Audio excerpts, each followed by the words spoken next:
সব মাটি হয়ে গেল। এতদিন ধরে এনাদেরকে ডাকলাম, কাল্টিভেট করলাম, এ আর ফিরবে না গো। আলাম জয় জগন্নাথ, এবার বাকি তোমার হাতে সব প্রভু।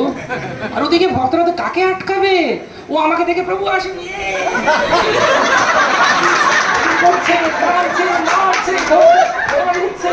পাগল হয়ে গেছে। আমি বলি গেল, সব গেল রে, সব গেল।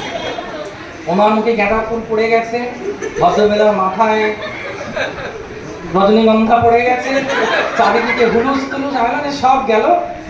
হঠাৎ দেখি উনি পুরো ব্যাপারটা বুঝলেন, আবার ওনার মুখে এটা পড়ছে ওটা পড়ছে। উনি না আমাদেরকে তাকালেন, চশমাটাকে আস্তে করে খুলে রাখলেন, রাখার পরে গাঁদা ফুল তুলে আমার মুখের উপরে ফেললেন। তারপর দেখি পুরো অদ্বৈত আচার্য যেরকম মানে আমাদের গন্ডিচা মার্জনের পরে ওই কি সরোবরটার নাম কি, ইন্দ্রতম্য